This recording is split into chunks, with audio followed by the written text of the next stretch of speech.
Hey, welcome to Conversations here at Origin Story. I got Marissa here, and we're going to be discussing the whole big sell of Poppi to Pepsi. She has a lot to say, so let's get started. Marissa, this made people really rich. Tell me what you know about this. Okay, so first of all, one thing that I want to mention is when you say a number like 1.95 billion, you're going to get a lot of attention. And that's what Pepsi is willing to pay for this brand. So let's be clear, the figure includes about 300 million in anticipated kind of cash, and then the net purchase comes out to about 1.65 billion. So Poppi, right? Most people know it as like the alternative to soda, right? Like homebrewed beverage with fruit juice, apple cider vinegar, probiotics, right? Was on Shark Tank, ended up scoring some investment. They did a big rebrand.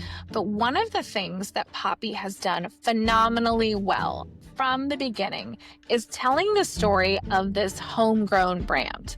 And, I don't think people realize in the kind of the creator economy, the way I look at it is like there's just shift, right? So you go from like, it used to be influencer. Now they're creators and content creators. Now they're like, so I think there's this really great term that's called like the rise of the creator investor, which is last year, they worked with a top influencer, Alex Earl. Okay. And what they did was phenomenal because what they were able to accomplish with a campaign, just like straight up with not a lot of like, I'll say this, Coachella is always kind of a cash grab for brands. They send people on sponsored trips. This is a standard. What was fascinating about this is Poppi branded the house that the influencer was going to be in, and she was not required to have every post talking about the brand. So what they saw was like a spike. Wait, real quick. So they hired her to go out there in their branded house and just to do content for them, but it wasn't like necessarily, hey, pitch the product. It's film yourself at the house, have fun. Yeah, film yourself, have fun, do your get readies with me. Give it a sec, Reko. I don't know what happened. Give it a second. All of a sudden, my internet just went, well, hold on. Let's see if I can close some windows to make this better. I'm sorry about that. Technical difficulties. Be cool. We'll edit that out. Be cool, people. Be cool. Okay. So the whole point is this had never been done in this way. Right? It's usually everyone has to talk about the brand. Well, the results, okay, 50 million impressions on social media in the first 3 days of Coachella, which led to a 200% spike in sales.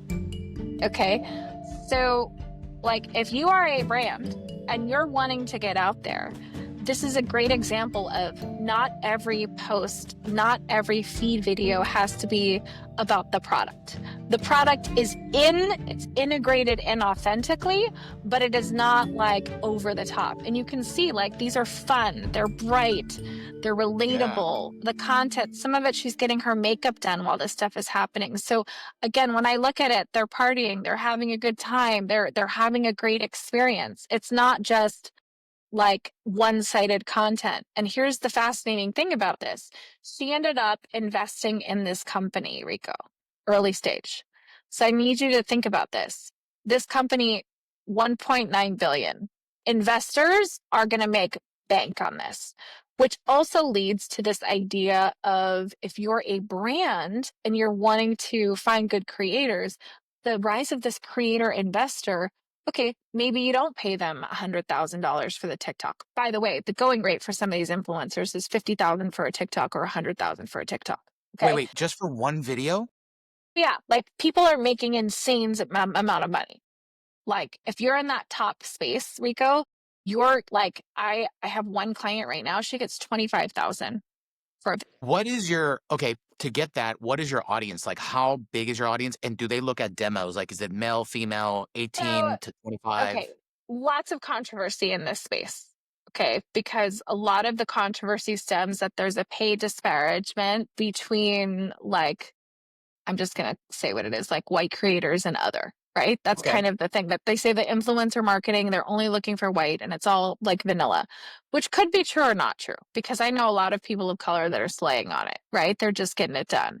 But when we look at the pay disparities, you're finding right now, yes, you want these people that have the $10 million followers because okay, you'll pay that budget because you can tie it directly to that spike. But there's a ton of information around nano and micro though.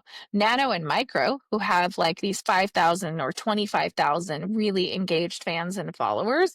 There's also some brand equity where you can say, hey, like give me equity in the product. I want to work with you for a long time. So give me, again, sweat equity in that product. And when it hits, right? The influencer's committed, the brand's committed. It's almost like a real partnership for the long term. This is a huge shift because if you go back a couple years, right? People were every day they were repping a different thing or a different product or a different service. So some creators are saying, you know what? No, I want to build a campaign for longevity, and maybe they can't pay my rate, but I really like the product. I really like the service.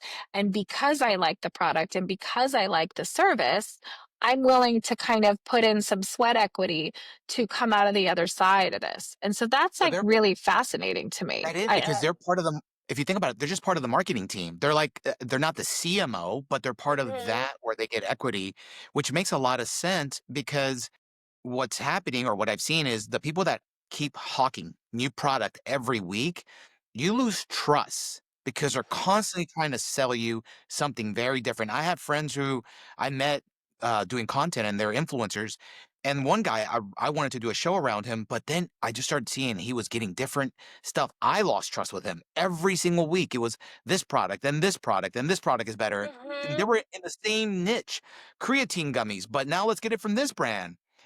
I And felt how do you trust? How do you trust that? yeah, You I can't felt cheap. like Yeah. it feels like, oh, well, like if you're willing to do anything for money, we see this in the makeup industry, right? What I think is fascinating when we look at this creator economy and the equity and all of this stuff. Right now, you're looking at like Jeffree Star, old school makeup YouTuber guy, right? Is now on TikTok, reaching a whole new audience, is doing live sales that are available only on his feed, driving traffic and revenue. So, again, like anyone that comes to any short form content platform, Rico, like you have an opportunity on the creator side and on the brand side. So, if you're a brand and you don't have the money, and you believe in your product and you have loyal fans, and those fans have, everyone should be studying their customer databases. You should be looking at people that buy from you over and over and over again, because maybe those people have followings and you don't even know. And that's where I think, like, when we look at 72% of people that are watching a brand will see the video. If there's authenticity, they'll make the purchase. And how do we measure authenticity? Well, you can't be selling one brand of gummies today and one brand of gummies tomorrow unless your whole platform is to review, right? If you're just reviewing for information, Ah, I suppose that could work. And that's where I think a TikTok shop becomes super lucrative, because you can say, I'm true. trying all the clear and protein powders and I'll let you know, because they'll give you free samples. You can review the product. You have to link it in your feed, right? And then, but if you integrate that authentically, people are going to be like, okay, she tried this one. It wasn't her favorite, but this one was. So again, like TikTok shop is just QVC, right? If you go on That's there, all it is. Yeah, it's you get QVC. you get about 8 videos in, and all of a sudden they try to get you to go into those live videos, right? They Mhm. try to get you to go into those live sales. Some people, I don't know if you saw that video Gary Vee posted, but there was an influencer that did $10 million of sales in an hour in China. And they were Oh, like, she was I doing did. the live sale and they were like throwing a purse in front of her and she was showing it for a couple seconds and then moving it off screen. I had never seen anything like that in my life. Now that's an extreme version of this. But again, if like we know that 84% of anyone that's doing content marketing knows that it helps sales, right? Like this is the shift, because it used to be, oh, I'm going to hire the influencer. I want you to say these 5 or 6 things about this product and brand. Now, what we're saying is, here's the product, integrate it into your content in an authentic way that works for you. That's so Interesting. different. That's That so is. different than anything that we've done. But it's giving the creator, and do you watch Colin and Samir? Do you know who they are? They're like they Yeah. own, yeah. So they talk about content creation because that's the creator economy. That's their whole thing, and they talk about that by having the brand let the the creator speak in their own voice, it comes off Hmm. authentic. And so now they have different styles of content for their brand that they wouldn't have done before because they're not so trying to control their brand narrative. Question for you. How is Asia? Because I always hear that Asia is ahead of us when it comes to a lot of the digital world, Yeah. the digital commerce. Where are they today compared to us, especially with a creator economy? The live shopping aspect of that country is like light years ahead of where we are right now. Is that My China, Korea? Which one are we talking about? China specifically, China. also Japan, right? So China and Japan are super ahead of us in terms of online shopping and live sales. And I think part of it is infrastructure. When we look at just like why are people buying, what is the reason that someone's going to buy? Are they scrolling at night? You know, they call it like doom scrolling. Are you bed rotting? Are you buying stuff? Is it aspirational? So one thing that I saw specifically was when you look at like a lot of people, like in the States at least, don't realize like Amazon live selling is a thing. So your favorite Real Housewife from whatever has a show on Amazon Live. Like people don't know that. And that's live shopping integrated here in the US. It's mimicking and mirroring what's happening in Asia. So if I look at live shopping as a platform, the two biggest platforms in the States right now, it's going to be TikTok Shop, right? And it's going to be Amazon Live. And Amazon live selling is the same thing, except you're just tagging all the products in the video ahead of time. You're live streaming, you're talking about this. So you're going to see your favorite, you know, cast members from Summer House. Paige DeSorbo has a Amazon Live where she goes on live. She's talking about the beauty products that she uses. Again, it's integrated authentically. It's not just, hey, this is the highest commission product. This is what I use in my daily routine. I've used this product for 10 years. They're assigning longevity to that product. And what's fascinating is there's so much money to be made, Rico. Like, if you think about it Crazy. this way, what's the stuff you use in your house every day, right? Like, what's the body wash you use, for example? Like, do you know the brand? Like, No. okay, My so wife's like buying. my husband, I'll give you my Okay. husband. My husband, this is how good this is. He uses a product called Bevel. Okay. My husband is, you know, Jewish and American, right? He's got some textured hair going on and whatever. So I had found this product. He doesn't like a lot of scent, whatever. Well, guess what? We end up finding it's a black owned brand. Can you talk about it? Not, it's like my husband is white as snow, right? He's a Jewish guy from Connecticut. So, but the product was really good. He's been using it consistently. If he wanted to monetize the product, he could simply go on Amazon Live or TikTok Shop, find the product and talk about, hey, I love using this product because it doesn't have an aggressive scent. It works really well. It's solid, blah, blah, blah. Like those are his qualifications. That's an authentic video. And anyone can do this right now, Rico. You So could wait, do it with so let's stuff go that's back. already in your home, So let's you go with your know? husband. So let's say that example, he does it. How does he make money? Because then now it seems like now you have a million, you have an army of millions of people that can be your salespeople. How does he make money? And so how does that work with Amazon and the brand? Because obviously Amazon has to make a cut. The brand Yeah, makes I their mean, you're gonna probably net around 30 to 40%. But let me just give you the numbers in China as a comparison. okay. So when we look at the live commerce market in China in 2022, it was about 494 billion in 2022. By December of 2022, the number of live stream shopping users in China was 515 million, which was half of the country. Oh, Like, right? So I want you to think about that as you kind of are like, holy moly. Now, if we identify the market, like, and we go to like India, which is part of Asia, which people forget, 75% of the consumers in India have made at least one purchase. 75% of the entire like population that is buying things have made one purchase from online shopping. So there's potential on both sides. The consumers are benefiting because they're getting to know people that are using products and services, but the creators are benefiting. Like, think of it this way. Everyone in their home, everyone talks about building a side hustle, Rico. You could literally just go around your house and look at the products that you have and talk about what you have already. I'm sure you have your desk set wow. up, your lighting set up, your Yeah. cameras, the things you use. Wouldn't it be great to talk about the things that you already use and get paid? Because if you're finding value in this and you're sharing it, like, hey, this is what I use to film my at-home setup for my video camera, da, da, da, da. And then you link those products. That's organic. That's not, and it feels more natural, which what happens on the consumer side when I go to buy it.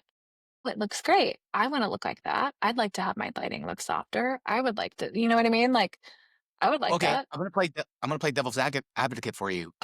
Okay, so we're heading into. I mean, obviously, we've already opened the door to the e-commerce world. Yeah. What does that mean for actual going to the mall, shopping?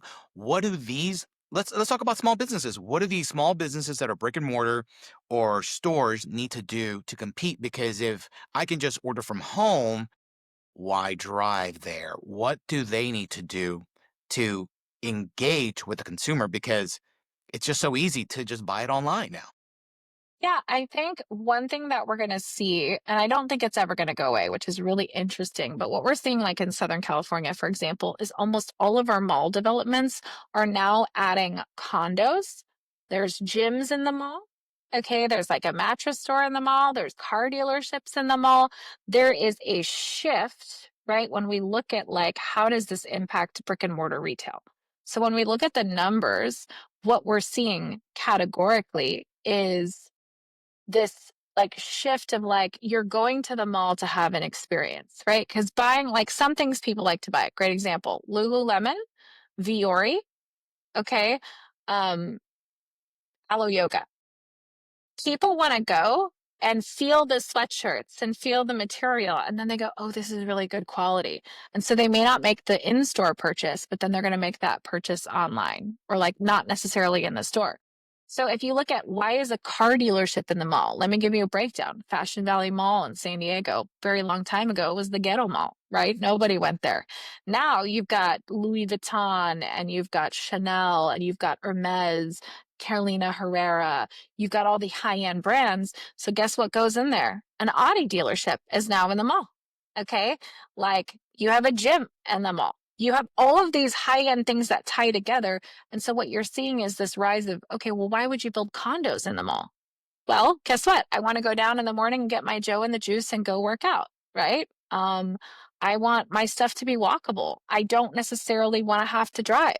So the impact on brick and mortar as a small business is there is value in even having a kiosk in those spaces. And that's what I'm seeing when you're walking around the mall. Pay attention the next time you're in the mall of who's in a kiosk space. That's test marketing. They're just trying to see if people are interested in the product. And if they can get you interested in the product, every small business, I don't care if you like or dislike e-commerce, you need to find a way to get your products online.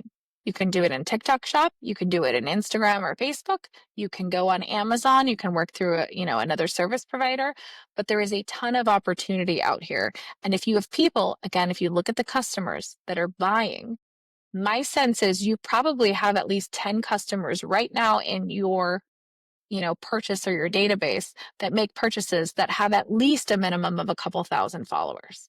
So nurturing those relationships from a business perspective is huge. And I think brick and mortar is, you see all the electric car dealerships that are in the mall. We should just go to the mall, Reko, because at the end of the day, you're seeing it. Oh, it's experiential. Why does UTC Mall in La Jolla have 3 mattress stores in the mall?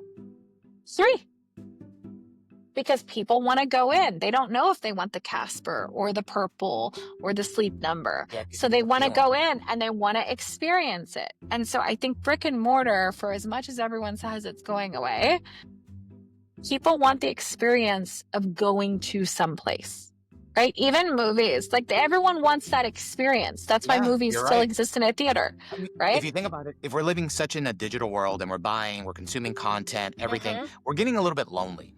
And Mm-hmm. you don't get exposed, you only get exposed to what the algorithm is giving you. You don't get exposed to serendipity and spontaneity. It's so when I was at South by Southwest, being at a conference like that is so amazing because there's people from around the world and there's all these pop-ups. All the brands have their own activations, movies have their activations.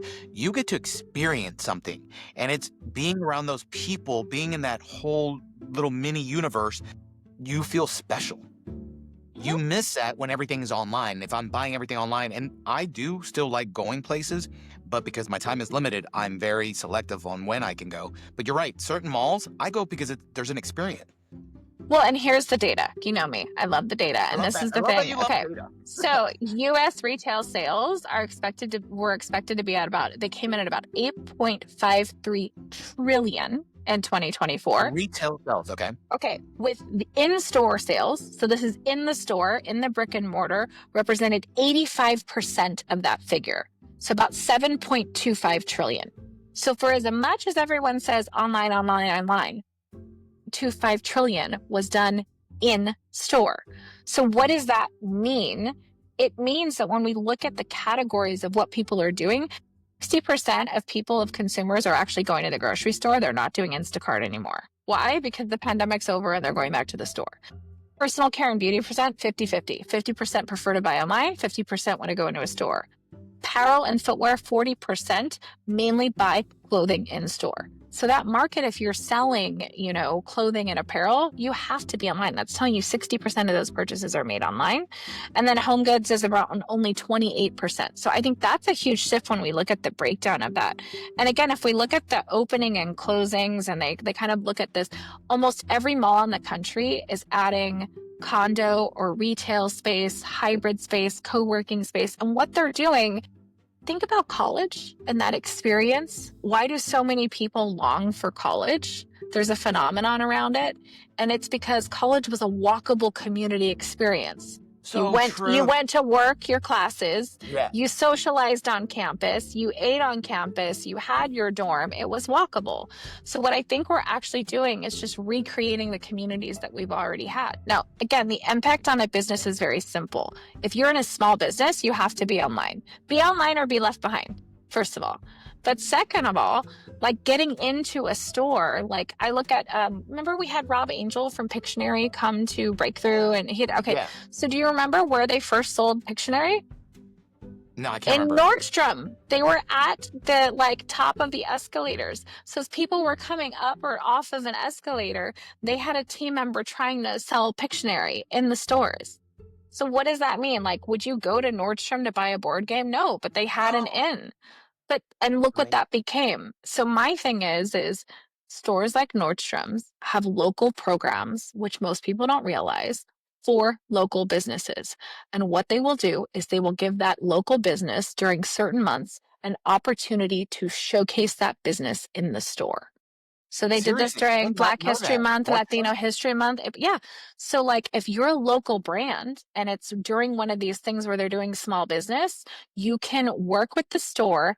They will give you like space. It's usually kind of where the escalators are, where there's some open space. You can bring in your tables and your merchandise. So in the past 6 months, I've bought in like olive oil from a company. We bought some really beautiful lace pajamas. They were done by a Latino owned business. She gets all the lace done in Mexico City, right? So again, why are they taking this into the mall? Because it is an experience. That's so And so cool. experiential marketing is not going Yeah. away, right? And this is what's exciting, Rico. It's like if you're a brand and you don't have the budget, but you find creators that love your product, equity is a way to do that, right? Equity gets them invested into creating with you alongside of you.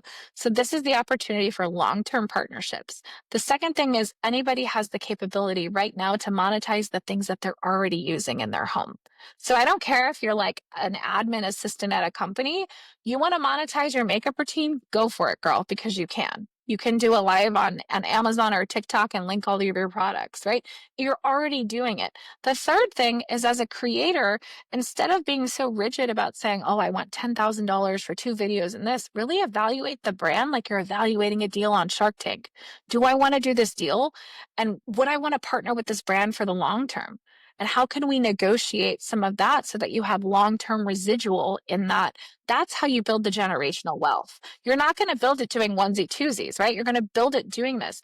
And now that we know the model works and that someone in 2015 can create a beverage in their home in the state of Texas, and now in 2025 sell that for 1.95 billion to Pepsi, okay, what does that tell you?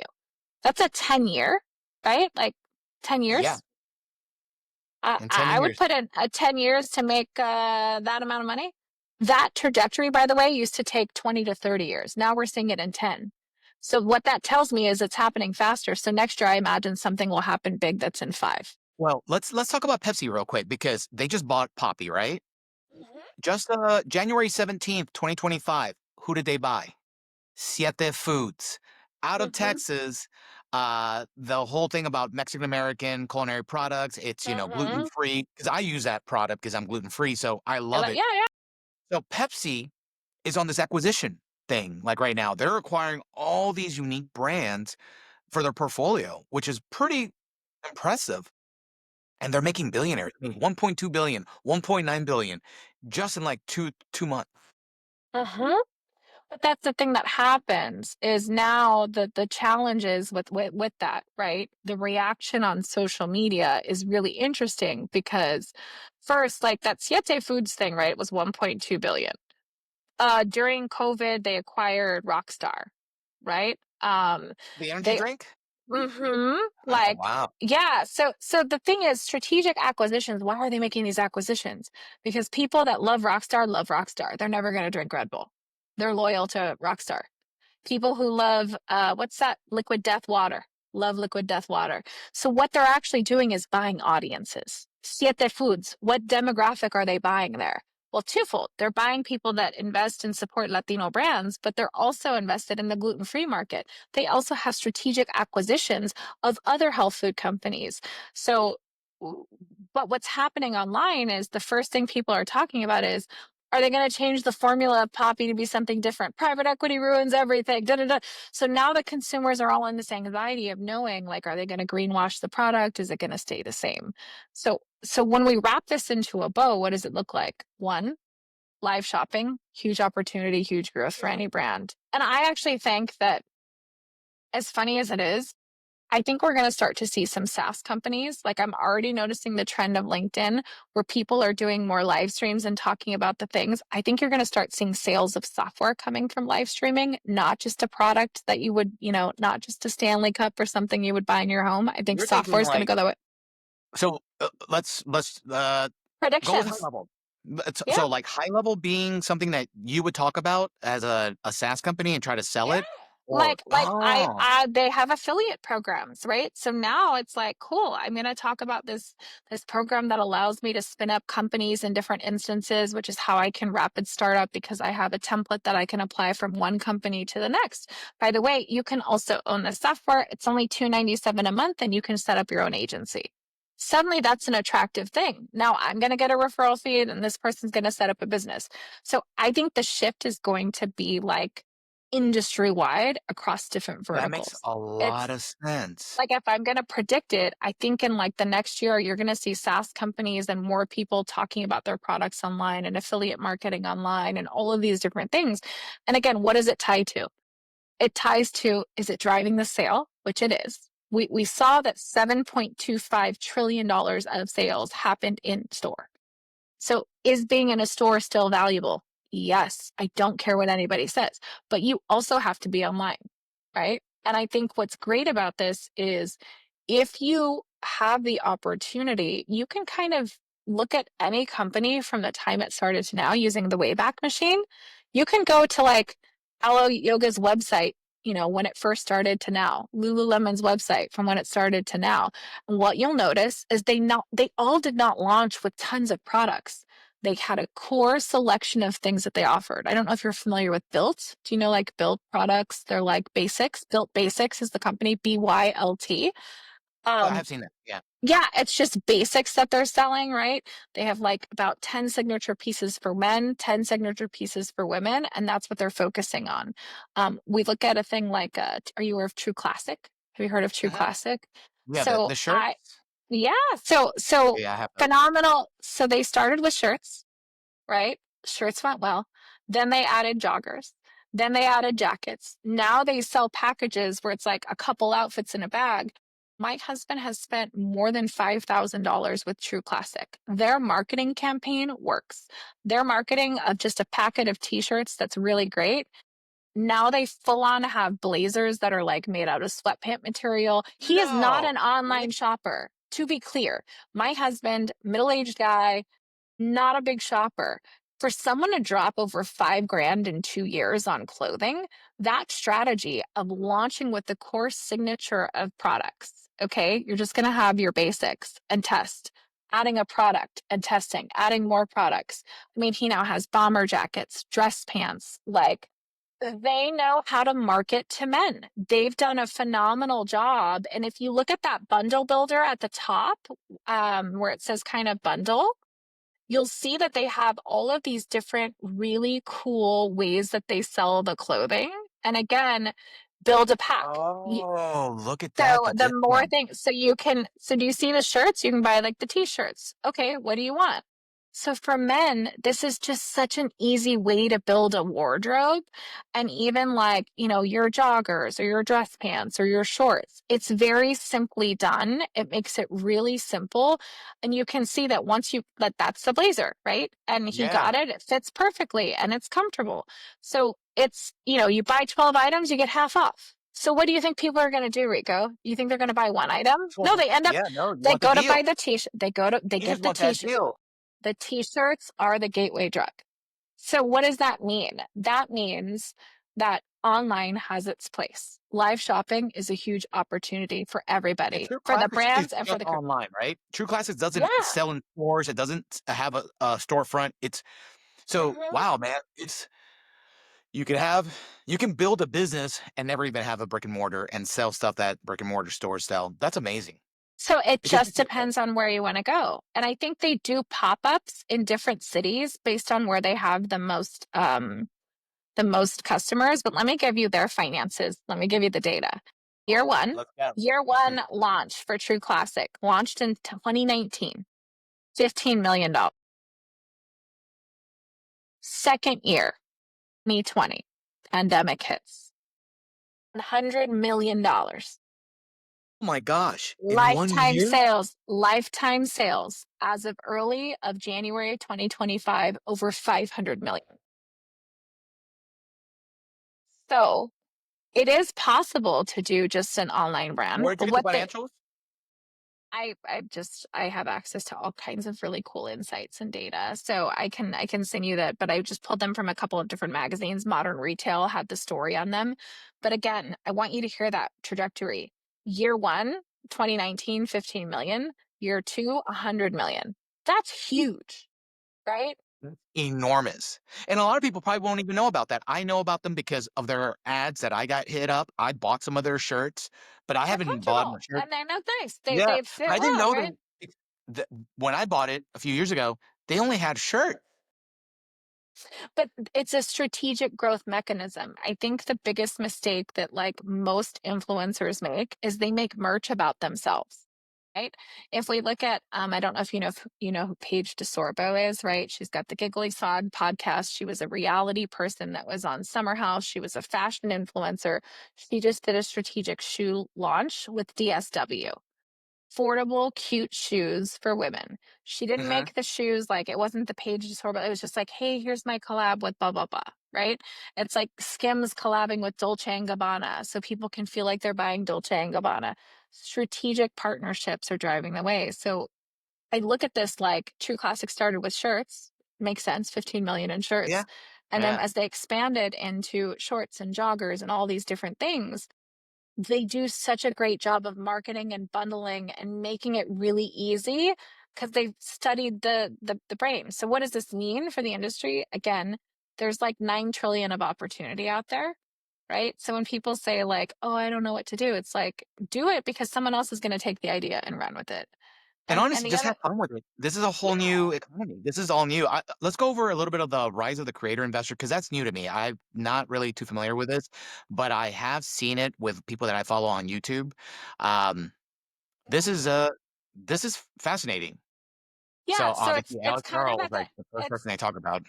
Yeah, so there's a guy by the name of like Tyler Chow, I think his name. He's a CEO of a law firm for creators. And so what she's looking at is like similar to like stock options or investor structures. People are structuring their deals with brands. Again, if you are a creator and you have extreme loyalty to a brand, it's so much easier to get a deal done when you tell them like, "Hey, let's do a test campaign together and see how we do. But ultimately, what I'm looking to do is to partner with you for the long term and drive that consistency and authenticity of the messaging.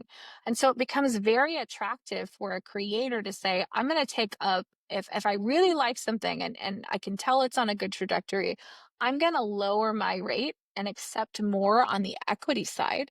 And then when I do that, right, when it hits, I'm going to make money. Or, hey, let's do it over, a 6 month period of time. What was your baseline last year for the same 6 months of period of time? If I can move the needle 20%, then I should have, 10% of that 20% lift. So there's all kinds of deals that you can structure where, again, we're entering into a new era.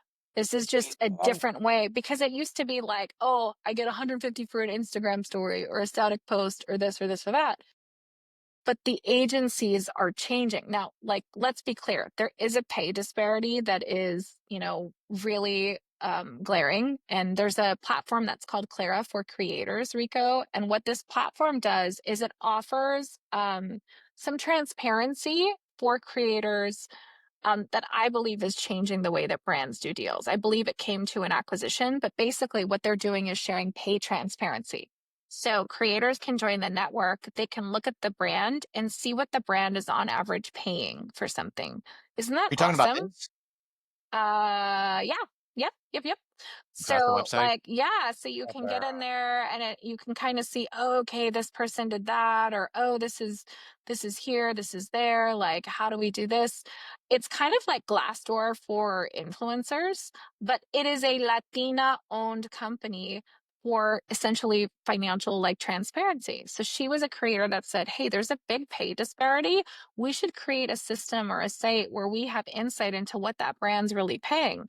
And it was shocking when it first came out, because you could go to a brand and like you would see like, oh, why did they offer me only $500, but this creator got 6,000? They don't even have as many followers as me, right? So you start to be able to have some transparency, because Oh it's the my Wild God, West. knowledge is power. When you got the knowledge, you got that information. So let me ask you this. Are these creators mostly just young people or plus 40? Because now that I'm in my 40s, could I be a creator? Could I start leveraging this? Yes, there is a demand. There is an absolute demand for creators over 40. Like 40 to 65, you're going to slay. Because here's the thing, adults want to buy from other adults. Like, Yeah, if I'm I'm gonna not buy trying to buy from a protein kid. powder, if I'm gonna buy a protein shake, I don't wanna buy from some 21-year-old kid that's never had children and life and a schedule, right?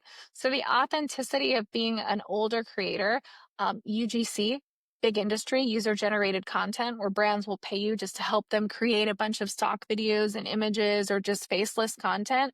Faceless content, huge market opportunity. But again, over 40, Reko, you could be monetizing all the things, whether it's a car accessory, your, get ready with me routine, your cooking routine, the furniture in your house. You have tons of opportunity, because it creates a diversity of content. And like, that's what people don't understand, is they think it's like, oh, this is young people, young people. There are some older people that are on TikTok that are absolutely slaying. Well, Like, for me, I think you said it too. Like, I'm looking at someone because I care about what I eat. When I was 20, and I know most 20-year-olds, you just eat whatever. So they're like, "Oh, I'll hawk this protein powder," not knowing the actual ingredients. But as you get into your 30s and 40s, you start having a family, your mind thinks differently. You also are wiser with so much other stuff. So I want to learn from other people who have the experience, not someone who's just starting out. and here's Personally, the me. data. Here's the data on this. People over 40 have real world experiences, right? Yeah. Makes you really valuable as an educator or a consultant or a thought leader.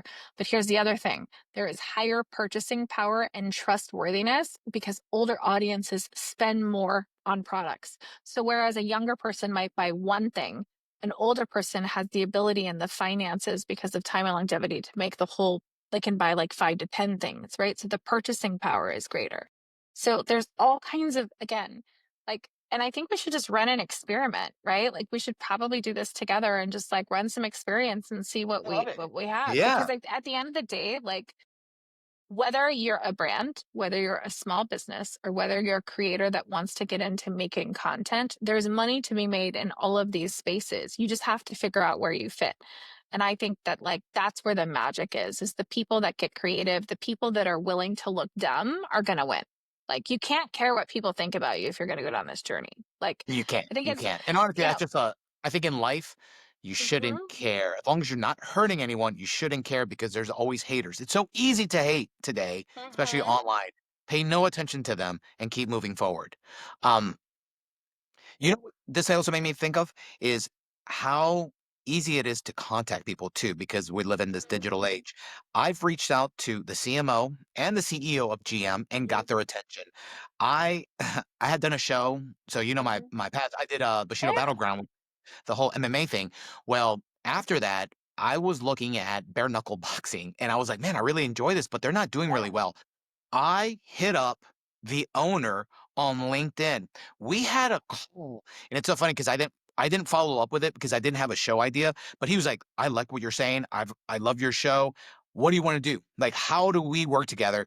That's how easy to. We had a Zoom call to talk about ideas to grow bare knuckle boxing. This was 2020. This is right at yeah, at in the beginning of the pandemic, and then I did the same thing with he's a guy I follow now on Instagram, but there's a company called, um, Genius Brand that has a store on Amazon. They sell, nootropics kinda stuff for your yeah, brain. yeah. I started buying it, I liked it, and the way he got me was, like, that free sample, and I tried it, and I was like, "Oh, man, this is awesome." I reached out to him. We also had a meeting. Now he's blown up. He sold the company for 12 million or $30 million. So I reached out to him during the pandemic. It is so easy to reach people. So if you are a creator, which now I'm like, hey, I like this, you can reach brands that fit your lifestyle and go, hey, I would love to help you. Mhm. How do we work together? Yeah. I mean, let's be clear. Okay, the creator economy, it is a real economy. It is Okay. real. Yeah. By 2030, it's estimated that it'll be about $528 billion. Okay. Up And that's in from, the US. and that's in the US, That's in it the was US. 127 billion in 2023.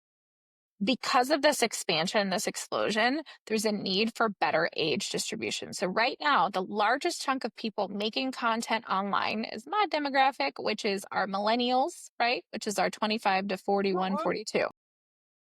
Gen X is representative of 30%, which is that kind of 43 to 56. Your boomers are 57 to 75, and that's 15%. Gen Z under 25 is only 13%. So the idea that people think that this is just a young person thing, first of all, that's not correct, right? Well, I was wrong. 45% of all content creators are aged 41 and above. So they're already doing it. They're already there, and again, if we look at the marketing reach of it's going to be on the influencer marketing side, budgets are going to go up to 32 billion by the end of 2025. 80% of marketers say that it's effective. So they're going to keep hiring creators. They're going to keep hiring their UGC people. So it's like the sooner people can accept this as the reality, it's like this is just what it is, right? And you can participate in this economy in a number of different ways, but you have to make a choice, right? And again, to me, when I look at those numbers, when I see trillions and all this stuff, what that tells me is get online or get left behind. Decide how you want to play. Do you want to create? Do you want to build? Do you want to build a brand online? Do you like what is it you want to do? And then find your place, right? Because the place could be in a brick and mortar. You could showcase your brand at a Nordstrom. That's something to talk about.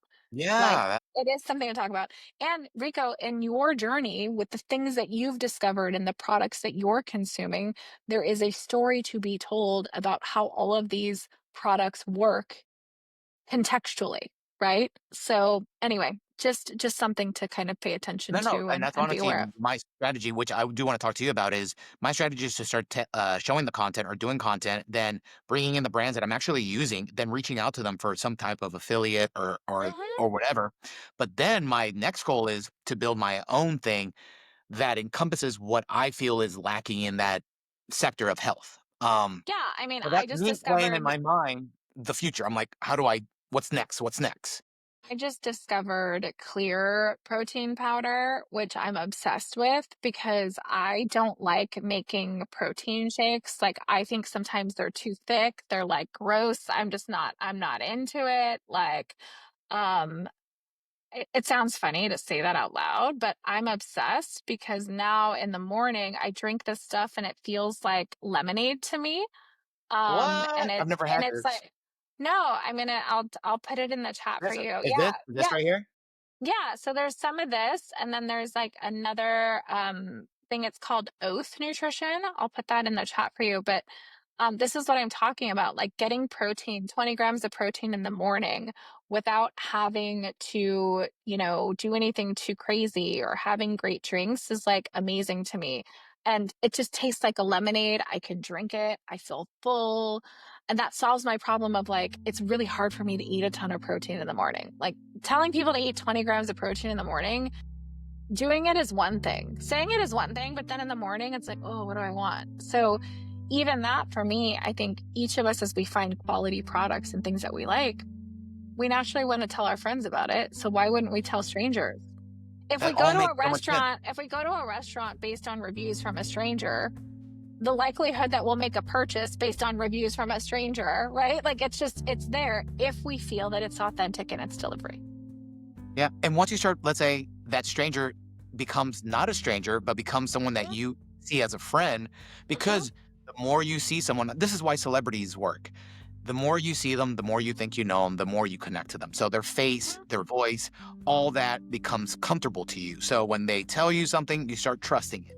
So you're Yeah, right. and you I believe mean, it. this is Whether or not it's true, that's a whole different conversation for another day. But I think we covered, I mean, listen, we covered this idea of the creator investor. We covered the idea of brick and mortar versus online.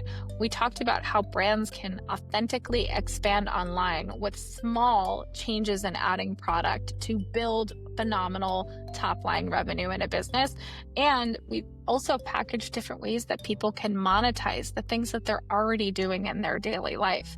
So I think everyone wants to make more money, but until you put a number on it and say, it'd be cool to make an extra 500 bucks a month for whatever, right? Like it'd be cool to make 1,000 bucks an hour. I guarantee you, if you were to go to any of the brands that you've used, showcase your video of what you've done, they would probably collaborate with you, pay you for the content, pay you for the content usage rights, run ads against that because it's very powerful. I mean, you would probably do a freaking ad for ChatGPT, Reko. Like, because I guarantee you, when they launched ChatGPT, so much of it was business focused, business focused, business oh focused. yeah, a lot of it. And then, I'm using it for and health. right, and you're using it for health. It's a different use case. It's a phenomenal use case. And I think it's one of those things that, like, Girl, it you all got me starts with a thinking. story. It's an Yeah. origin story. So, So like what's we said, yours? why not experiment? We should probably start experimenting and documenting it here. I'm already starting the content. You're right. I'm probably going to reach out to a few of the brands. Let me do, I'm going to do a few more videos and I want to show them what I can do. So I'm going to do the videos with them Mhm. included. Then I'm going to start pitching and Shoot let's your go over shot. what Just I'm do a learning. cold DM. Just do a cold DM. We can Yeah. even record the session of like, what does it take to pitch to a brand? It's really not that hard. You need a one Oh, I pager, love you need a this. media kit. Like, let's just go. Sounds Let's like a do plan. it. Well, this was Awesome. great. I love talking to you. I'm always learning. You are full of knowledge and data, which is important. So you're not I love making the stuff up. data. Yeah. You're bringing the numbers, and you numbers don't lie, and that's why I love Love talking a to you. number. You're Love a amazing. number. But this was great. All right. Awesome. Okay, I do want to do this experiment. let's do it. Let's Let's do go. it. All right. Awesome.